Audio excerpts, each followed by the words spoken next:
The production of this program is made possible thanks to the support of the following and viewers like you. Will vanadium redox flow batteries address an issue that has been the Achilles heel of renewable energy production? That being the ability to store the power generated by wind and solar. The sector has challenges such as the inability of renewable energy sources to produce consistent on-demand power needed to supply an ever-fluctuating need.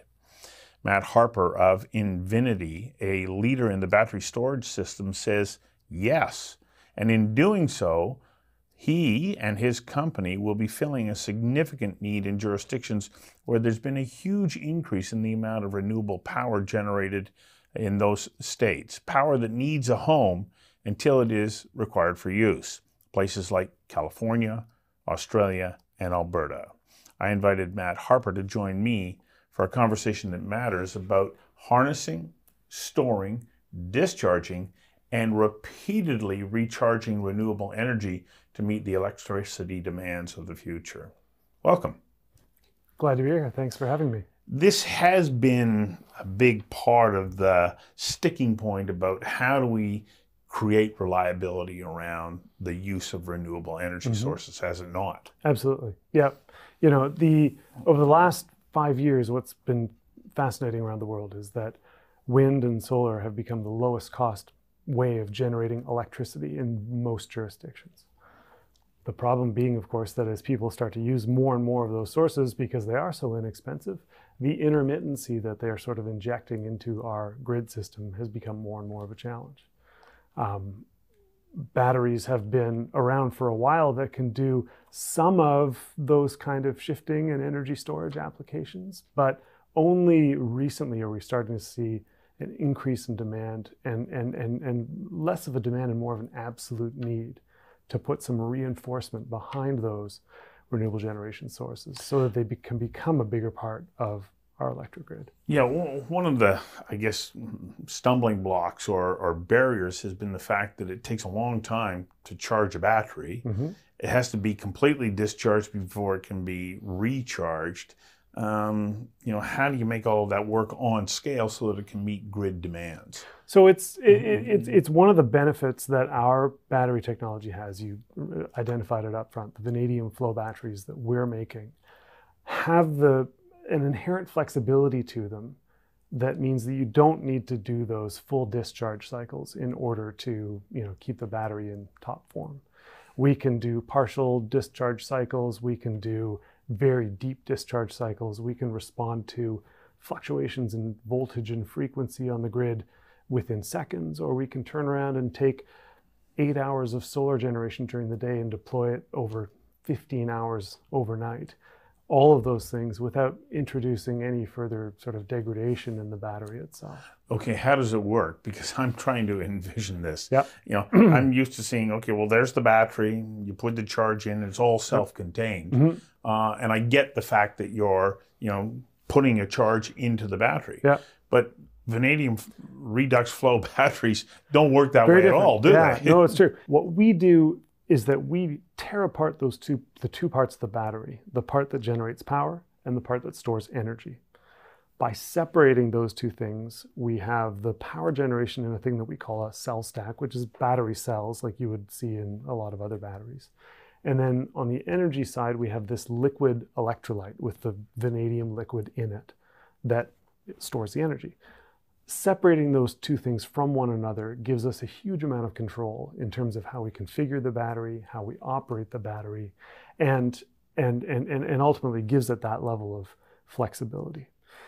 If you go to sort of the chemical level, what's really happening inside that battery is that with most battery technologies, every time you charge and discharge it, you're plating material onto an electrode and then tearing it off again when you discharge. With a flow battery like ours, the charge and discharge reaction takes place entirely in the liquid. That gives us a huge amount of flexibility in terms of how the battery can be operated.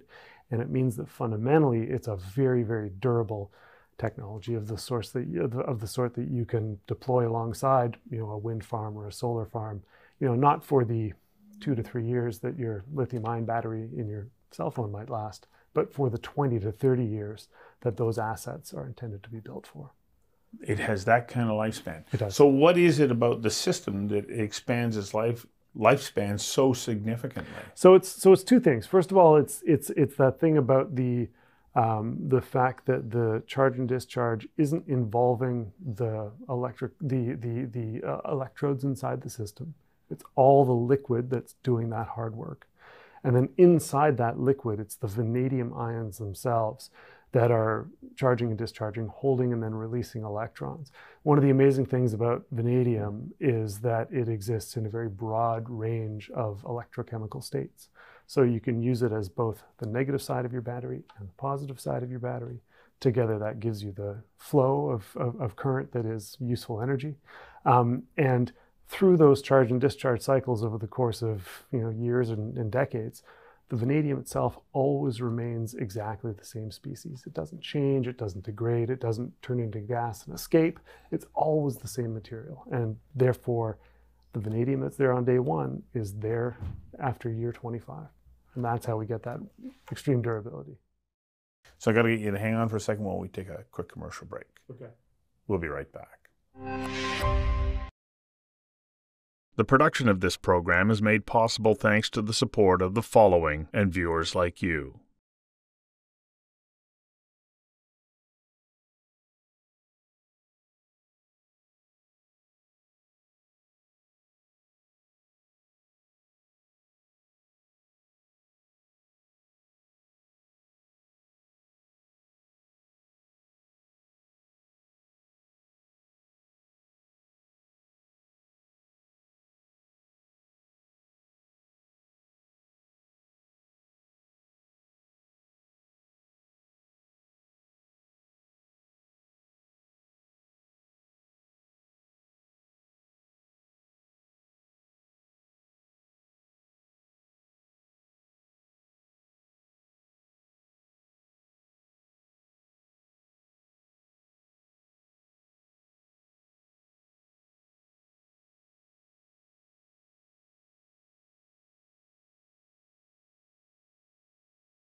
So how do you get the power from, let's say, the wind farm or the solar farm to be powering this process, but also, while it's needed, still supplying to the grid? Yep.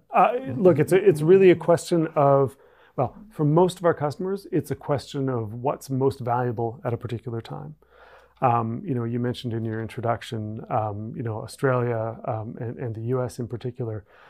Those are jurisdictions where you're starting, in periods of the day where you have peak solar power generation, the price of electricity on the grid is going negative. People are being paid to take electricity away from the grid because there is so much solar power flowing onto it.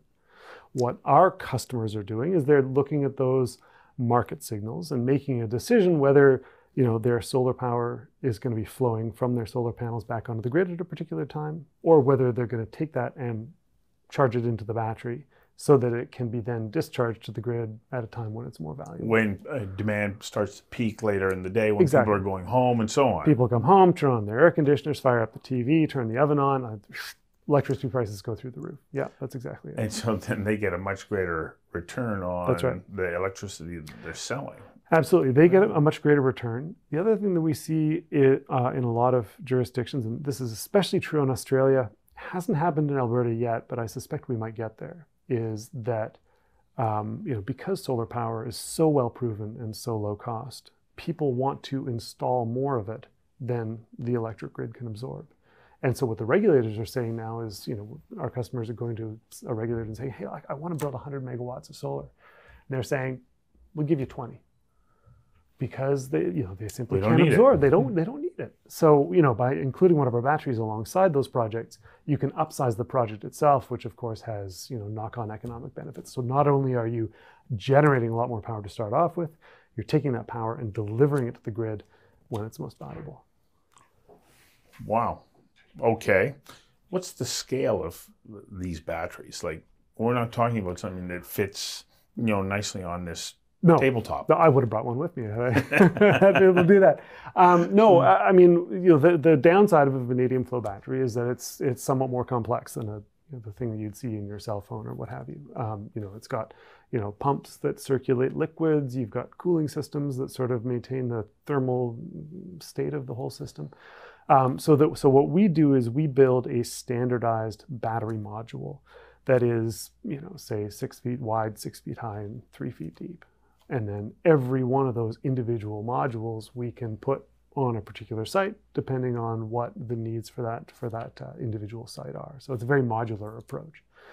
And then we batch those together into what look like shipping containers. A C-can. A C-can, essentially, and then ship them off to site. And they live in that C-can, they're installed in that C-can, and that C-can provides the structure for the thing throughout its operating life. So it's all manufactured here, wired, ready to go. That's right. Basically plug it in once you get there. Yeah, and we've got a global supply chain. We pull parts in from all over the world through our facility here in East Vancouver. We put the batteries together. We manufacture all of our core technology in-house to maintain very close control and tight control over that intellectual property that's embodied in that stuff. And then we put the batteries together, we test them and make sure they're 100% functionally complete, and then we ship them directly to our customers. Okay, I was reading that you basically came up with this system. You created it. Yeah. How did you go about doing that? Well, the technology is not new. Vanadium flow batteries were invented in the late 1980s in Australia. There was a lot of pioneering development that happened through the 1990s and early 2000s in Australia and Japan. And then in 2005, there was a company here in Vancouver called VRB Power Systems that was doing some of the pioneering development of projects using vanadium flow batteries here in North America. I was part of that team. We licensed a lot of the original technology from Australia and Japan over to the company here. But what we found is that the technology was really good, but the product wasn't fit for purpose. Mm-hmm. We knew that the vanadium flow battery technology had some phenomenal capabilities, especially in terms of regulating output from renewable power, which back in those days, sort of 2008, 2009, was just starting to make an impact on the electric grid. What we saw is that the technology hadn't been packaged in a way that was fit for purpose for example, wind projects. I'll use solar as an example. Okay. Solar projects were being deployed at the rate of, megawatts per week. You could put up a 20 megawatt solar plant in 3 or 4 weeks, hooked up to the grid and call it done. Vanadium flow batteries at the time were taking years to be built because they had to be built on site in terms of something that looked like almost a small chemical plant, and pipes and pumps and tanks and all this kind of stuff.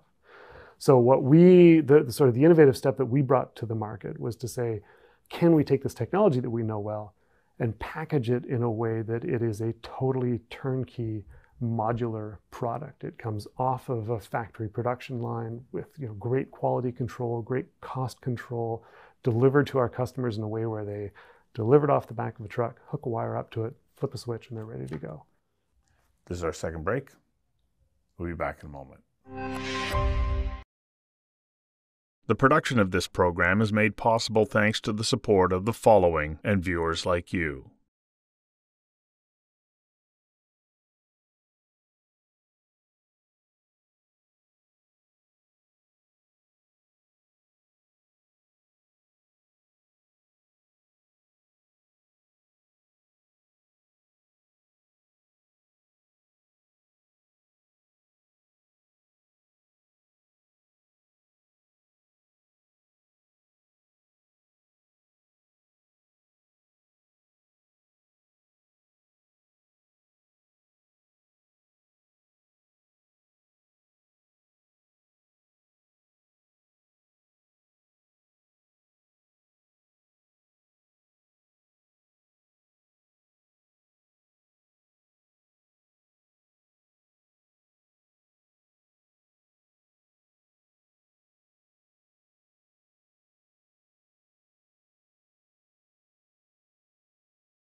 So, of course, one of the raw materials that you need is vanadium. That's right. Yep. Yeah. When we take a look at the battery market around electric vehicles and cell phones and everything, we keep hearing about lithium. And lithium is in incredible demand. We've seen the price go up 7,000%, I think it is, in the last couple of years, and rising. Yep. And getting new lithium supplies on the market is going to be challenging, especially here in North America. Yep. What's the market like for vanadium, and what's the accessibility to it? So, first of all, vanadium is everywhere. It's one of the most common metallic elements in the Earth's crust. It's more common than copper, more common than nickel. The stuff is very, very widely available. Today, more than 90%, maybe even more than 95% of the world's vanadium goes into strengthening steel, especially products like rebar. And so because of that, it's typically some of the steel manufacturing countries that do a lot of that production. You see a lot of vanadium coming out of China simply because that's where so much of the world's steel is being manufactured today. With that said, there are sources of vanadium all over the world, but one of the new sources that we find most compelling is that there's also a tremendous amount of vanadium present in some of the waste products coming out of the petrochemical industry. If you, one of the regulatory changes that happened over the last few years is that there's a new low sulfur standard for offshore marine fuels, and so all of the heavy fuels that are going into fueling the world's marine fleets now have to have sulfur removed from them. What comes with the sulfur? Vanadium. And so these catalytic processes, the unintended consequence. The unintended consequence is that there's a great source of supply for us starting to build up, which is phenomenal. So all around the world, these refineries that have these spent catalyst products starting to accumulate, where with there's the high sulfuric content, there's also anywhere from 8 to 60% vanadium in those materials. We think that's going to be a great source of supply for us from now into the future. So you talk about the proliferation of solar generated power. Yep.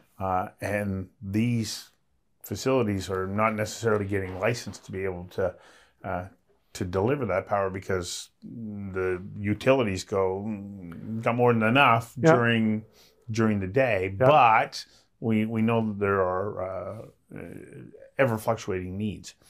What's the capacity of these vanadium flow batteries to be able to store power? Like, how much can you store, and in a particular unit? I mean, by the numbers, every one of our 20-foot sea cans today holds about 230 kilowatt hours worth of energy. That's what your typical home might use in, I don't know, 10 or 15 days, something like that. What we're moving to a next generation of our product that will have 300 kilowatt hours in that same building block. And to give you an example, we're putting the finishing touches right now on a project in Alberta with a local renewables developer called Elemental Energy. And we will have 38 of those sea cans serving that 25 megawatt solar PV array that they're building at that site.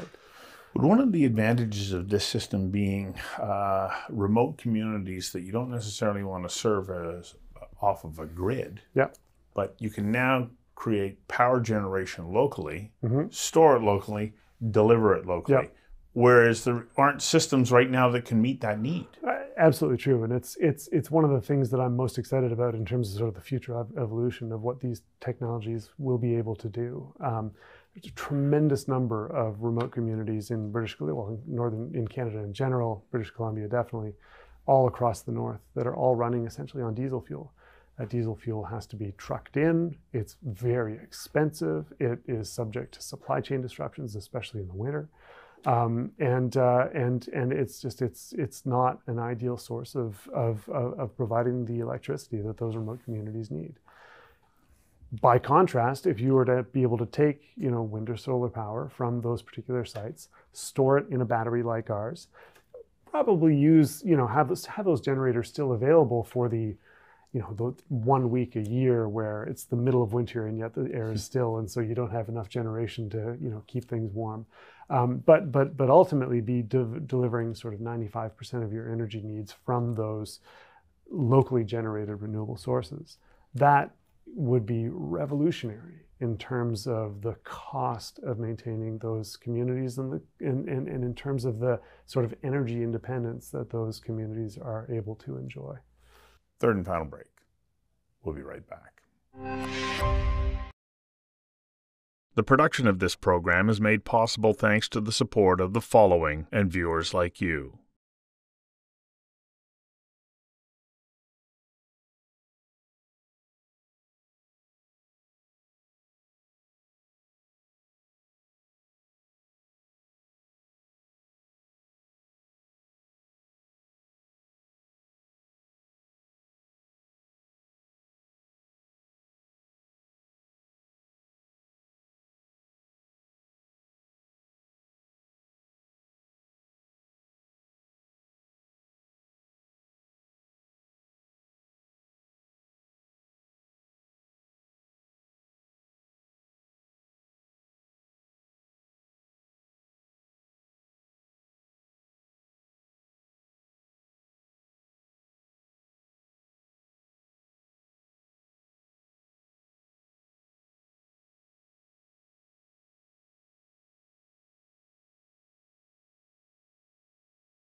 I can imagine that there's an awful lot of communities and countries that have an abundance of sun, but do not have infrastructure in place right now, where they are relying on diesel generation that is unreliable, incredibly expensive, that you can wind up replacing that and giving them the one thing that they haven't had is the ability to store this power and use it as required. No, that's absolutely true. I mean, one of the things that we look at a lot as an example of how we think, certain parts of the world are going to evolve in this way is, you look at how the cell phone infrastructure rolled out across Africa, in sort of the years between 2000 and 2010. It basically rolled out far faster than regular phone services ever did, or even faster than the electric grid could be deployed, because it's mobile. You pick it up, you move around, you put up a cell tower somewhere, and all of a sudden you can serve this huge area from a single point of infrastructure, rather than having infrastructure that stretches out across the continent. In effect, we think that this distributed generation model, where you have, whether it's a mining camp in northern BC or a remote town in Uganda, that has a need for power, instead of bringing it in, instead of stringing up electricity lines that are subject to, who knows what kind of damage, self-generate it, do it locally, right? Be able to produce it yourself, be able to store it yourself for when you need it most. And then you've got that degree of energy autonomy, which is really powerful.